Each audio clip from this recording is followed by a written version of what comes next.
دنیا کیا کہتی ہے، یہ دیکھا کرو رسول اللہ کیا کہتے ہیں۔ نبی پاک چھوڑ دو ساری دنیا کے دھوکے، سارے فیشن، ساری رسومات، ساری تہمات چھوڑ دو۔ نبی پاک کی غلامی عزت ہے، حضور کی غلامی۔ یار بندہ بالکل بے عمل ہو نا، بالکل، تو میری طرح داڑھی رکھ کے پگڑی باندھ کے بس میں بھی چڑھ جائے تو کئی لوگ سیٹیں خالی کر دیتے ہیں، کہتے ہیں بزرگوں یہاں آ جائیں، حضرت جی یہاں آ جائیں۔ تو پھر عزت کس چیز کی ہوئی؟ سنت مصطفیٰ کی ہوئی نا، پھر عزت نبی پاک کی سنت کی ہوئی نا، وقار کی ہوئی نا۔ ایک صاحب، ایک بچے نے داڑھی رکھ لی تو مجھے آگے کہنے لگے حضرت جی لوگ بڑے بڑے لقب دینے لگے ہیں۔ میں نے کہا کیا؟ کوئی کہتا ہے حضرت صاحب، کوئی کہتا ہے قاری صاحب، کوئی کہتا ہے حافظ صاحب، کوئی کہتا ہے علامہ صاحب۔ تو میں نے کہا تیری موج نہیں بن گئی؟ 4 سالوں میں حفظ ہوتا ہے، تجھے مفت کا لقب مل گیا ہے۔ درس نظامی 8 سال میں ہوتا ہے، مفت کا علامہ بن گیا ہے، تجھے وقار نہیں دے دیا اللہ تعالیٰ نے؟ عزت، میرے اعلیٰ حضرت فرماتے ہیں عزت در رسول پہ ہے، عزت حضور کی۔ اور اعلیٰ حضرت نے ایک بات لکھی ہے بڑی قیمتی، اور میں نا جب کبھی پریشان ہوتا ہوں نا تو میں یہ والی بات کھول کے پڑھتا ہوں اعلیٰ حضرت، یہ بات ڈھارس بناتی ہے، ڈھارس، توانائی دیتی ہے، پورا مضمون باندھا ہے۔ اعلیٰ حضرت کہتے ہیں بیروپیہ تھا مداری، روپ بدل بدل کے دکھایا کرتا تھا، بادشاہوں سے انعام لیتا تھا۔ ایک دن اورنگزیب عالمگیر کے پاس آ گیا، کہنے لگا میں روپ بدلوں گا، اگر آپ پہچان نہ سکے تو میں انعام لوں گا۔ آپ نے فرمایا میں کوئی ایسے ویسا بادشاہ نہیں، کہا مجھے دھوکہ دینا مشکل ہے، کہا نہیں میں روپ بدلوں گا۔ حضرت اورنگزیب عالمگیر بڑے نیک بادشاہ گزرے، بڑے پرہیزگار آدمی، وہ بے روپیہ کہنے لگا میں روپ بدلوں گا، آپ نہیں پہچان سکیں گے۔ فرمایا چل جتنا تیرے اندر زور ہے لگا لے۔ حضرت نے اعلان کیا کہ میں نے فوجی بھرتی کر دیں، 2 ماہ کے بعد ٹیسٹ ہوگا۔ وہ 2 مہینے دوڑتا رہا، رنگ روپ بناتا رہا، آیا ٹیسٹ دینے، 2-3 سپاہیوں کا امتحان لیا، اس کی باری آئی تو 10 روپے دیے، کہنے لگے تیرے آنے جانے کا کرایہ میں نے تجھے پہچان لیا ہے۔ کچھ دنوں کے بعد جانے لگے سفر پر تو بھکاری آ گئے خیرات مانگنے، اس نے بھی سارے منہ پر سیاہی مال لی، کپڑے پھاڑ لیے، سر کے بال منڈا لیے، بھویں تک کٹا لی، بدرنگ ہو کے آیا، کاسا آگے کیا تو حضرت نے 10 روپے ڈالے، کہنے لگے تیرے آنے جانے کا کرایہ میں نے پہچان لیا ہے۔ کچھ دن گزرے تو ٹیچر کی ضرورت تھی، اس نے مونچھیں بڑی کر لی، داڑھی نکلی لگا لی، سر پہ جنا کیپ پہن لی، ایک شیروانی لے لی اور ہاتھ میں چھڑی پکڑ کے آیا، کہنے لگا میں استاد ہوں، 2-4 بندوں کا امتحان لیا، اس کی باری آئی تو 5 روپے دیے، 10 روپے دیے، کہا تیرا کرایہ میں نے پہچان لیا۔ 2 سال گزر گئے، وہ جب بھی آتا حضرت پہچان لیتے۔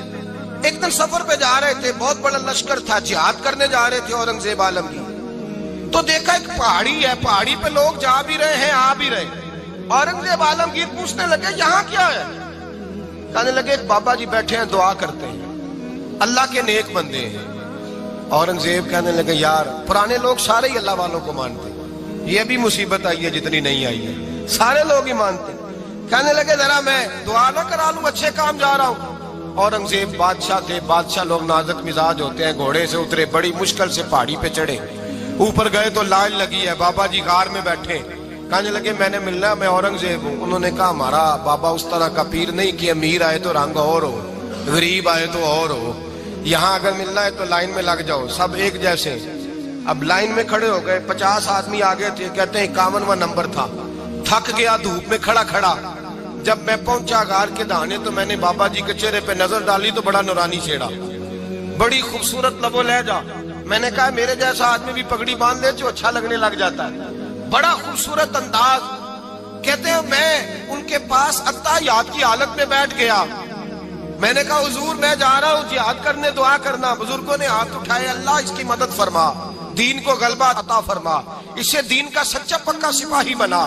پھر تھپکی دی، 2-4 نصیحتیں بھی کر ڈالی، دیکھنا ظلم نہ کرنا، زیادتی نہ کرنا، جب تو جیت نہ کرنا، غرور نہ کرنا، نصیحتیں بھی کر دی۔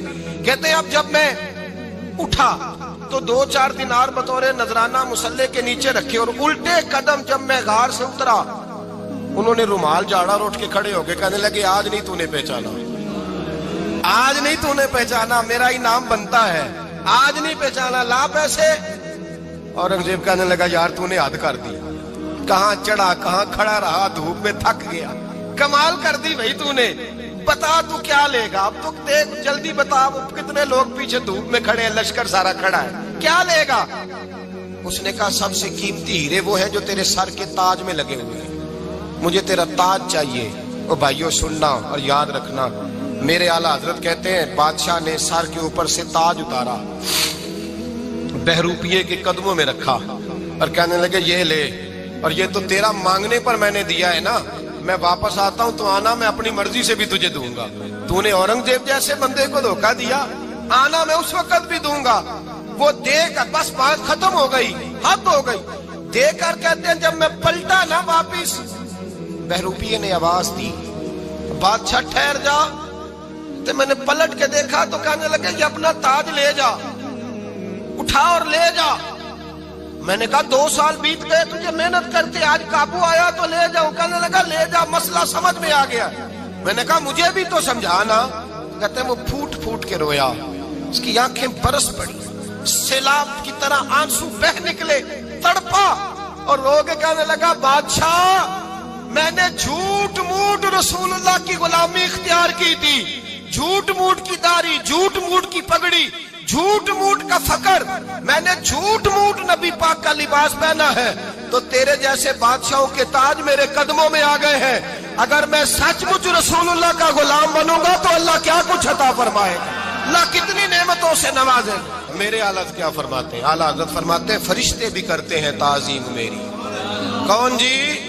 اللہ۔ ایسا عقیدہ بھی کم ملے گا جو بریلی کے امام کا عقیدہ ہے، ایسا بھی کم۔ کہتے ہیں فرشتے بھی کرتے ہیں تعظیم میری۔ کیوں؟ فرمانے لگے فدا ہو کے ان پر یہ عزت ملی ہے، فدا ہو کے ان پر یہ۔ حضرت سلمان فارسی گورنر تھے، کھانا کھا رہے تھے، دسترخوان بچھا تھا، رسول پاک صلی اللہ علیہ وسلم کا فرمان ہے روٹی کا لقمہ دسترخوان پہ گرے اٹھا کے کھا لو، اللہ تمہاری بخشش فرما دے گا۔ دسترخوان صاف ہوتا ہے، روٹی، بڑے گورنر تھے آپ، بڑے بڑے سفیر بیٹھے تھے، وزیر بیٹھے تھے، روٹی کا لقمہ گر گیا۔ آج تو لوگ فیشن میں عزت ڈھونڈتے ہیں نا، وقار ڈھونڈتے ہیں کہ میں جدید دنیا کے ساتھ مل جاؤں، میں معاذ اللہ لڑکی لڑکے اکٹھے بٹھا کے منگنی کروں تو میں ماڈرن شمار ہو جاؤں گا، میں بڑے بڑے ڈھول بجاؤں تو ماڈرن بنوں گا، میں اگر مہندی پہ سارے تماشے کر ڈالوں تو میں ماڈرن ہوں۔ دیکھو عزت کس بات میں۔ حضرت سلمان فارسی روٹی کھا رہے تھے، سفیر وزیر نہ جانے بڑے بڑے لوگ بیٹھے تھے، کھانا کھاتے کھاتے لقمہ گرا دسترخوان پہ، حضرت سلمان فارسی نے سمیٹا، منہ میں رکھا، پھر انگلی مار کے دسترخوان صاف کیا۔ ایک صحابی کان میں کہنے لگے سلمان کیا کر رہے ہو، کیا کر، آپ گورنر ہے، سوچئے تو صحیح، یہ لوگ کیا کہیں گے دنیا دار کے مسلمانوں کو روٹی نہیں ملتی، اٹھا اٹھا کے کھا رہے۔ کان میں بات کی، کان میں۔ حضرت سلمان فارسی کان میں جواب دے سکتے تھے، کہہ سکتے تھے نہیں ایسے ہی کرنا ہے، انہوں نے کان میں بات کی، لیکن جناب سلمان فارسی اعلیٰ اعلان بولے، کہنے لگے ان 4 5 6 دنیا داروں کے لیے میں اپنے نبی کا طریقہ چھوڑ دوں، اپنے رسول کی سنت چھوڑ دوں؟ یہ 4 5 دنیا دار دنیا کی طرف دیکھ کے میں مصطفیٰ سے منہ موڑ لوں؟ پھر جوش جذبات میں سر سے پگڑی اتار دی، رونے لگے۔ آپ فرمانے لگے میں مدینے کے بازاروں میں کھجوریں اتارتا تھا، نوکریاں کرتا تھا، یہ جو میرے سر پر عزت کے بال ہیں یہ محمد عربی کے اگائے ہوئے ہیں، رسول اللہ کے اگائے ہوئے ہیں۔ اور بھائیو حد ہو گئی۔ حضرت بلال رضی اللہ تعالیٰ، حضرت بلال آئے جناب عمر سے ملنے، کیسے کسرا بھی آئے تو عمر خاطر میں نہ لائے، پر بلال حبشی دروازے پہ داخل ہوئے تو فاروق اعظم نے کرسی چھوڑ دی، ہاتھ باندھ کے کونے میں کھڑے ہو گئے، کالا رنگ ہے، نام بھی لکھنا نہیں جانتے، زمانے میں تعارف کوئی نہیں۔ حضرت عمر نے ہاتھ باندھا ہے، لوگ کہنے لگے عمر تو کیسے ہو، کسرا سے نہیں ڈرتا، یہ کون آ رہا ہے جس کے لیے تیرا اتنا استقبال ہے؟ حضرت عمر کہنے لگے چپ کر جاؤ، اس کی بات نہ کرنا، اسے آنے دو، اسے آنے دو، اس کی بات نہ چھیڑنا۔ حضرت سیدنا بلال آئے، کہنے لگے امیر المومنین کیا کر رہے ہو؟ فرمایا نہیں چپ کر یار، بازو پکڑا، اپنی کرسی پہ بٹھایا۔